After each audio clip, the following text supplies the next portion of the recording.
Hi hello, నేను మీ తిరుమల అండి. రెస్టారెంట్లకి ఏమాత్రం తీసిపోకుండా మటన్ పులావ్ చేశానండి. ఎమ్మిగా వచ్చింది.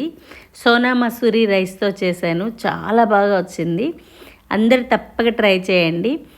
వీడియో పూర్తిగా చూస్తే మీకు ఎప్పుడు ఏది వేయాలి, ఎలా కుక్ చేయాలి ఈవెన్గా అన్నీ అర్థమవుతుంది. మటన్ అయితే ఎంత బాగా ఉడికిపోయిందో చూడండి. చాలా టేస్టీగా వచ్చింది. అందరు తప్పక ట్రై చేయండి. నేనైతే ఒక 1/2 కిలో మటన్ తీసుకున్నానండి. 1/2 కిలో సోనా మసూరి రైస్ తీసుకున్నాను. నానబెట్టి పక్కన పెట్టేశాను. ఈ మటన్ కడిగి శుభ్రం చేసుకొని ఒక స్పూను ఉప్పు, కొంచెం నెయ్యి అండి, మీరు ఎంత అయితే అంత, నేను 2 స్పూన్ల నెయ్యి వేశాను. కొంచెం అల్లం వెల్లుల్లి పేస్ట్, కొంచెం పసుపు వేసి బాగా కలపాలి. చేత్తో అలా కలిపేసి అన్నీ కలిసేటట్టు కలిపి పక్కన ఒక 1/2 అవర్ పక్కన పెట్టేసేయాలి. పక్కన పెట్టి కుక్కర్లో ఒక 6 విజిల్స్ వచ్చే వరకు ఉడికిచ్చి పక్కన పెట్టేసుకోవాలి. నేను తీసుకున్న మటన్కి 6 విజిల్స్ సరిపోయాయండి. మీరు ఏ మటన్ మీరు లేతదా ముదురుదా మీకు తెలుస్తుంది కదా, దాన్ని బట్టి ఇంక 2 విజిల్స్ ఎక్స్ట్రా రానిచ్చుకోవాలి. నాకైతే 6 విజిల్స్కి బాగా కుక్ అయిపోయింది. పక్కన పెట్టేశాను.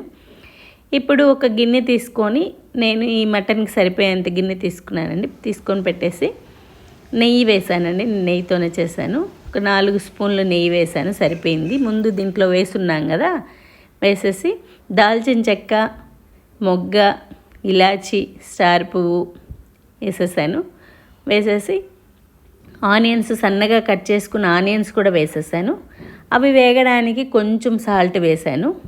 అవి వేగిన తర్వాత 10 పచ్చిమిర్చి పక్కన కట్ చేసి పెట్టుకున్నాను. పచ్చిమిర్చి కూడా వేసేసాను. పచ్చిమిర్చి వేసిన తర్వాత అవి వేగిన తర్వాత 2 స్పూన్స్ అల్లం వెల్లుల్లి పేస్ట్ వేసాను. వేసిన తర్వాత అది బాగా వేగి ఆయిల్ పక్కకు వచ్చే వరకు వేగాలండి.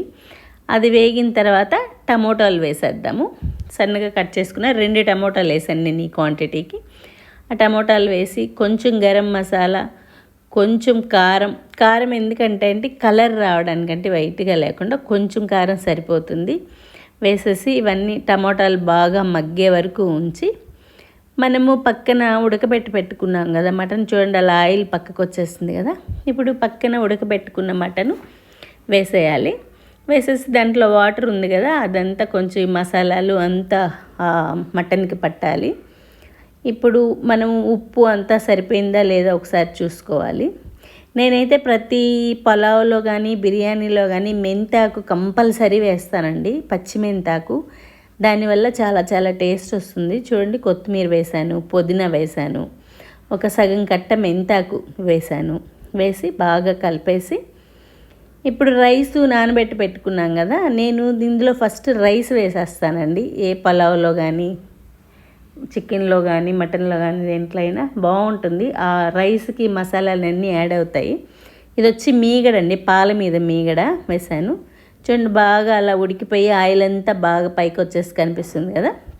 ఇప్పుడు రైస్ వేసేసి, నేను వాటర్ పక్కన కాగబెట్టుకున్నాను కదా, అప్పుడు రైస్ వేసేసి కొంచెం అలా రెండు నిమిషాలు కలిపేసి, మనకి ఎలా ఆల్రెడీ ఎసరు తెరిలిపోయి ఉన్నాయి కదా, అవి కూడా పోసేస్తే ఇప్పుడు ఒకసారి ఉప్పు సరి చూసుకున్నామనుకోండి, నాకైతే కరెక్ట్గా సరిపోయింది. ఒక 1/2 నిమ్మ చెక్క పిండేసి మూత పెట్టేశాను. అంతే, 15 నిమిషాలకి బియ్యం బాగా నానున్నాయి, ఎసరు కాగున్నాయి, మటన్ ఉడికిపోయింది. కరెక్ట్ 15 నిమిషాలకి రెడీ అయిపోతుంది. చూడండి, రెడీ అయిపోయింది. ఎమ్మి మటన్ పలావ్. కొంచెం కొత్తిమీర చల్లుకొని గోంగూరలోకి రైతా సర్వ్ చేసుకుంటే చాలా టేస్టీగా ఉంది. Thank you.